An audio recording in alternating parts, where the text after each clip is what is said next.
For the past 10 years, Total Drama has received a lot of fans bringing in more drama and competition. But show creator Tom McGillett came up with an idea to expand the franchise. Despite his personal goal to have 10 seasons of Total Drama, he came up with a spin-off series to satirize other shows than Survivor. After the success of Total Drama World Tour, a light bulb clicked. Welcome to another episode of the Wonder Reviews. Once again, the world is waiting. This is Total Drama presents the Ridonculous Race.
Just like World Tour, this is a satire of another famous reality show, The Amazing Race.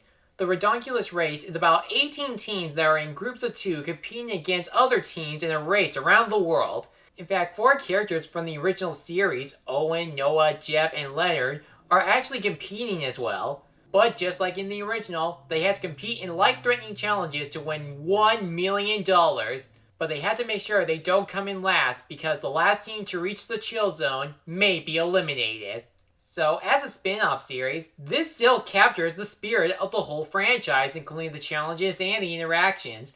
And since it's satirizing The Amazing Race, it follows the same structure as the actual show. Another thing that's interesting is that the show will share some interesting facts about the countries they travel to learn about their history and culture.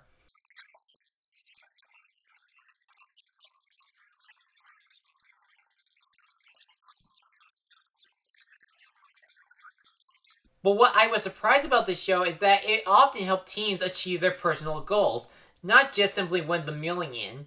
Teams like the Best Friends, Father and Son, the Sister, the Twins, and more bring in some interesting and heartwarming moments about their dreams and goals. So, the Ridonculous Race does succeed as a spin-off. The only criticism I would have of the spin-off is that the first quarter of the game feels a bit rushed. I mean, the episodes in the first half were great. It's just that there was no time for the teams to interact with the other teams.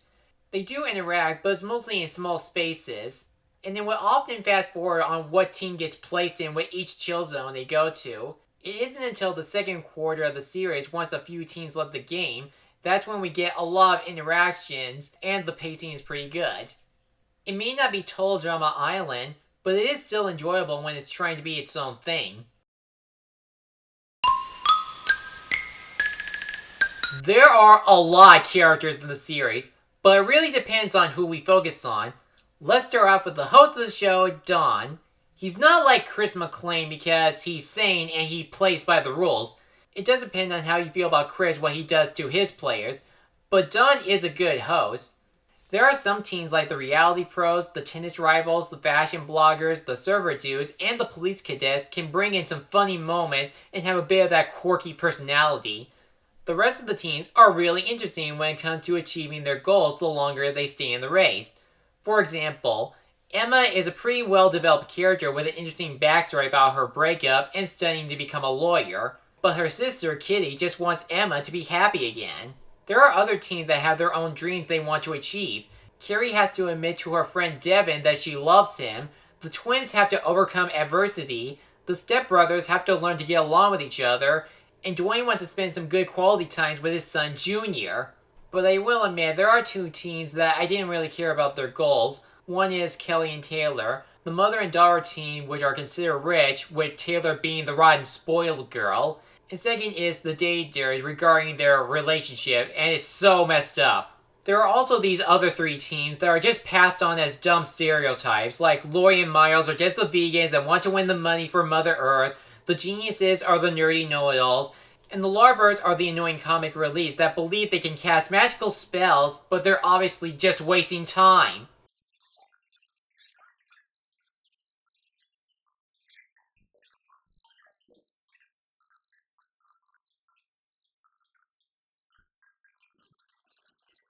But surprisingly enough, the goths are the only ones that are not stereotypes. They are actually well executed, and there's a lot of depth that went into them.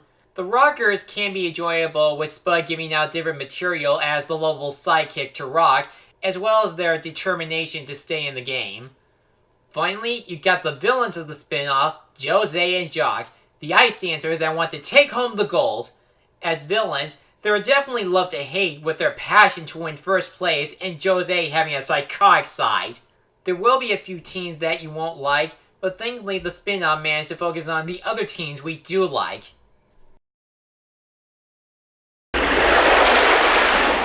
I have never seen so much effort in an anime series using Flash. Every human character looks well designed and managed to match their age either as a kid, teenager, adult, or senior citizen, and it also worked with some of the residents the teams encounter. For the challenges, they are still enjoyable. Although there are some challenges that are not extreme like on Total Drama, most of them are awesome to watch, and there are some creative scenarios in how the players accomplish these challenges.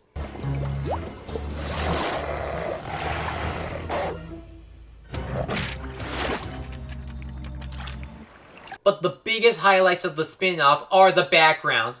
With every country they go to, like Morocco, Dubai, Vietnam, Iceland, and more, they are really nice to look at. Even some of the countries we already went to on Total Drama World Tour, like in France or China, the show managed to take us to new areas that we'd never seen. With so many places these teams have traveled, the animation makes me want to see the world myself. The Ridonculous race is a great addition to the Total Drama library, with the satire of the amazing race, some really likable characters, and some great animation. This is pretty much an anime spin-off done right. If you're a Total Drama fan or you love watching The Amazing Race, this is definitely for you. I even want this renewed for another season like the original Total Drama. Well folks, I did it. I reviewed every single season of Total Drama and its spin-off. Thank you so much for watching and hearing my thoughts on one of the most famous anime series. I'm sure you have your own opinions on the show and its seasons, so feel free to say what you think of them. And I'm looking forward to see Total Drama Season 6. There are still some other anime movies, TV shows, video games, or other projects I plan on reviewing in the future, so keep an eye out and don't be late. Now if you'll excuse me, I got work to do for the next review or project.